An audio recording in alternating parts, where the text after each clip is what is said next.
observed throughout the world, and as we know, teaching women is like teaching an entire family. If something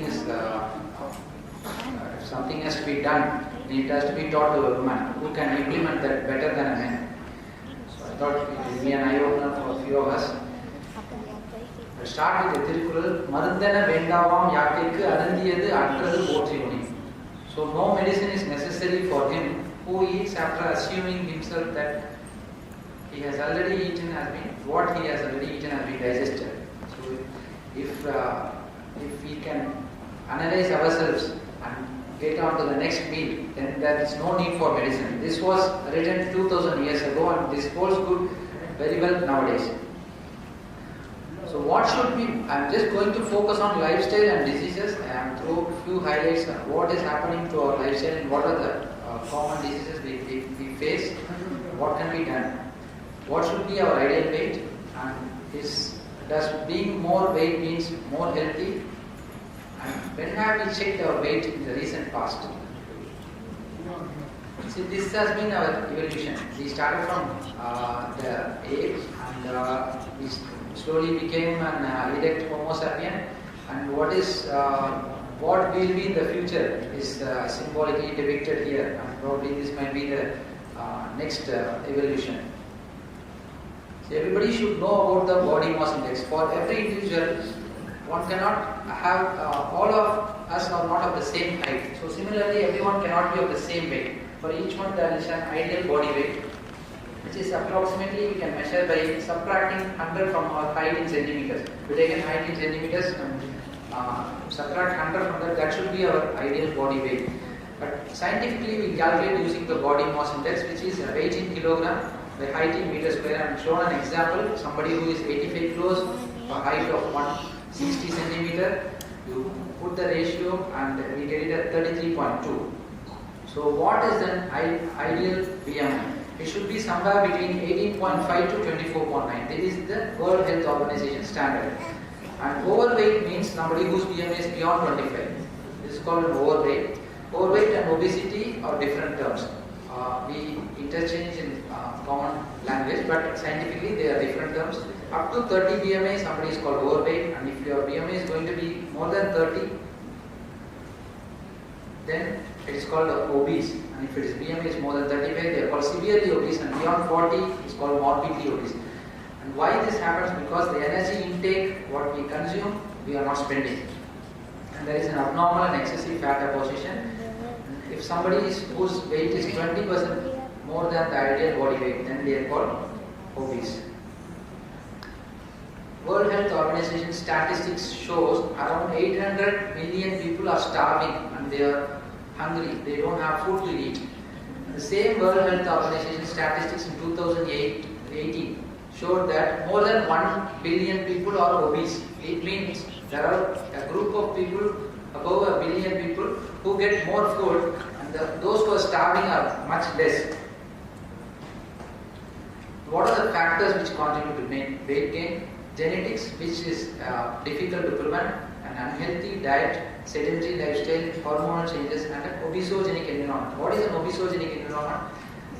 We eat at different times or often. We eat some diet which are not compatible to us, and we are not spending our normal thing.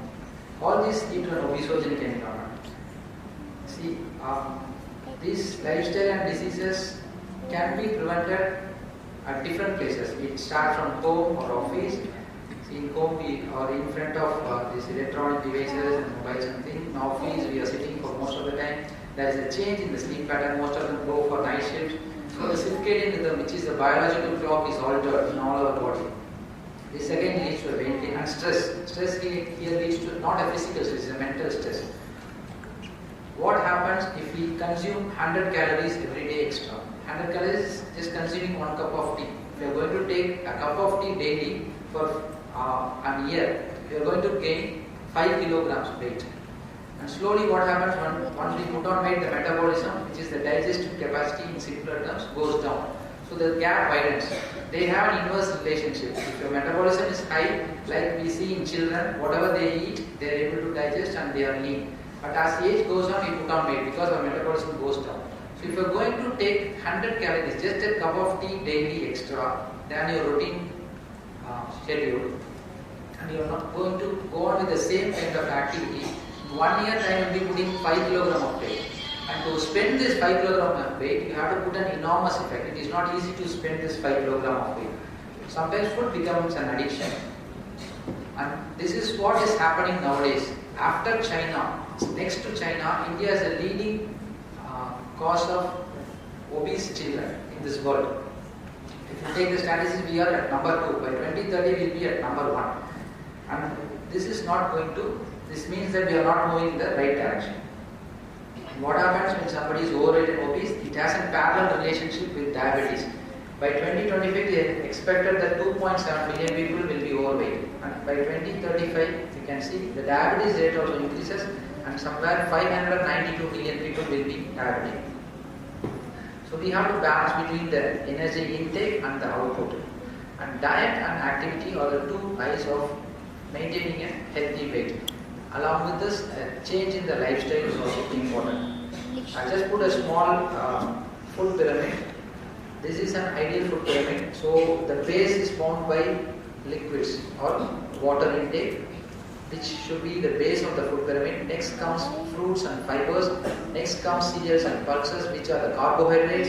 And above that comes the proteins, and less of oil and fat. And last comes the sugars and sugar products, the bakery items, the junk foods, all those stuff we are using now. What has happened is the pyramid is coming from the opposite direction nowadays. We start from sugar products first, and whatever the liquid intake and the fruits and fibers are going to the least priority. So we don't have to eat less to maintain the weight. We have to just eat right. That is the motto. And it has been proven beyond doubt, obesity is a medical disease and needs treatment. It is no more a cosmetic problem. We think that somebody who is obese is they have a cosmetic issue and they feel something like an inferior about their physique. But that is secondary. More importantly, there are so many diseases which are associated with obesity that includes diabetes, hypertension, high cholesterol levels, and the fatty liver. Whoever does an ultrasound scan, it shows a fatty liver. And if it is in the severe form, it leads to a liver failure, and which needs an extreme form of treatment, that is a liver transplantation. There are a lot of gynecological problems, including PCOD and infertility issues which we face today. Most of them snore a lot. They have an obstructive sleep apnea, the joint pain, back pain, and most importantly, often we forget that obesity is a cause for cancer. So obesity can lead to many cancers, like your tobacco and alcohol and other risk factors. Obesity is a cause for cancer, and statistics have proven that obesity is going to overtake smoking as a leading cause of preventable risk in cancer. So in future, nobody will be talking about smoking or tobacco. Everybody will be talking about how to reduce weight because it causes cancer. Till now, the awareness is much less. It can cause different cancer, especially in female. There is chance of breast cancer, uterine cancer, cervical cancer. In both male and female, the foot pipe cancer, colon cancer, pancreatic cancer, all the risk increases. And especially in childhood, if somebody is obese, they have different problems. They have psychosocial problems. Mingling with the peers become difficult. There will be a stigma between them. It leads to a severe depression. And they are at the growing age. There will be some musculoskeletal abnormalities of the bones and the muscles. All these things will happen. So what should be done? Prevention is always better than cure. So if you go away, that is the best way to maintain a healthy lifestyle. But unfortunately, if we are crossing the line, if we are into something, there are different options available. One is a diet, exercise, there are a few medications, and when everything fails and when the body is not responding to anything, we have some keyhole procedures which can bring down the weight. So what is the aim of reducing the weight? It is not only to bring down the weight, it is also to improve the comorbid condition. We do some keyhole procedures. We put it's a scarless procedure. We put small holes, we go inside. What we do is to stimulate the body's metabolism. If the body is not going to respond for diet and activity beyond a certain limit, we are going to stimulate the body's metabolism. We are doing a keyhole procedure. And what is our aim? It is not to provide a good cosmesis. That happens as a matter of fact when they lose weight, but it is to stimulate the metabolism, get rid of the comorbidities like diabetes, blood pressure, cholesterol. Somebody who has undergone a metabolic procedure, stops medications next day after surgery. He is not going to take his diabetic medications after surgery. These are some commonly performed procedures. One is there are some hormonal effects in this. We transect the stomach and remove a portion of the stomach. This leads to some hormonal changes. This is a standard procedure that is called a gastric bypass. One has to understand we are going to put small punctures in the stomach. We look inside through a camera. We are not going to use bigger incision or scars. And this is the food pipe, stomach, small intestine, large intestine. What science has proved is there are some hormone which is coming from the left side of the stomach, which is going to increase your weight and decrease the metabolism of course. So what we do, it is like a bar where we dissect into two stomachs. There are some good hormones from the small intestine which is going to stimulate your metabolism and reduce your blood sugar, blood pressure and cholesterol, all these steps. Everything is going to settle. So what we do, we arrange the small intestine in such a way so that the body itself produces these digestive enzymes and the metabolism is stimulated, and when food comes it is going to stimulate the metabolism on its own. And this is a joint where the digestive juices are going to stand. So the blue one is the food which is coming down, is going to stimulate the metabolism, and the green one is the digestive juices which is going to mix with the food.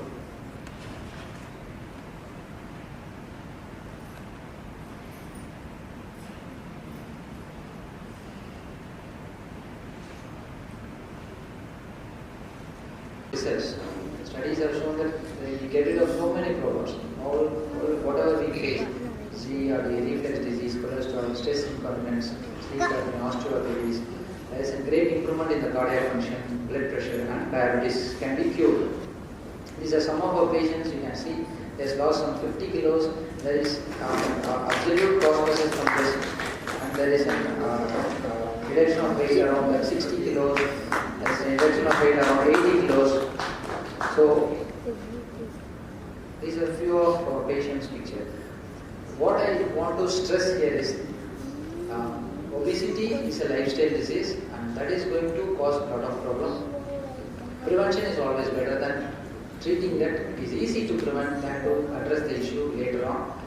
What are the ways? Diet and activity are the most important thing, and most importantly the incidence of childhood obesity is rising, and if everything fails, we need some procedures which can definitely help these patients. Thank you very much, and once again I invite you all, thank you all for gathering here. Thanks.